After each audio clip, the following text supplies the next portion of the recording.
You've heard of gun buyback programs. They're events. They happen all across the country, including here in Little Rock. We get a month report every couple of weeks. But what happens to the guns that get collected? Well, many are destroyed safely. But Ite Had, I should say, shows us that for others, a blacksmith in California is transforming the firearms and giving them a new use.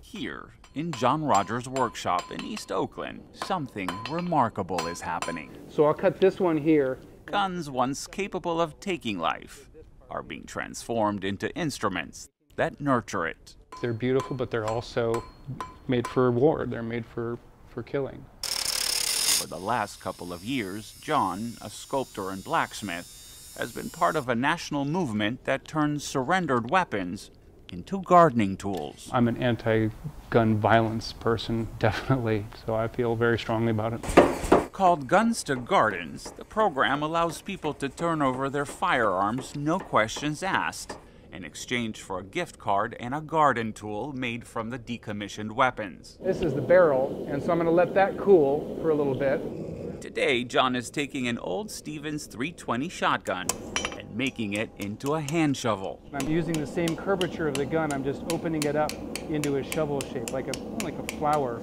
unfolding in a way.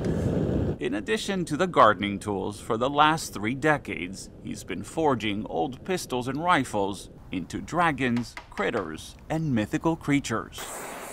Growing up in a military family, he was introduced to firearms at an early age.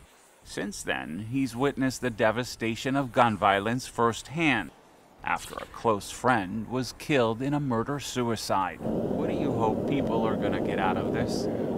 I think just to further the discussion of how guns relate to our culture, how violence relates to our culture, how our adrenaline addiction relates to our culture. In the last few years, we've had a significant uptick in shootings year after year. Oakland Police Captain Steve Valle says programs like Guns to Gardens have helped get hundreds of firearms off the street. I think that's a very powerful way of repurposing guns back into the community for a very positive thing. For John, it's a chance to disarm hearts while making the world a little bit safer. It's transformative. It's lead into gold, or in this case, lead into green. Breathing new life into instruments of death by creating tools loaded with meaning.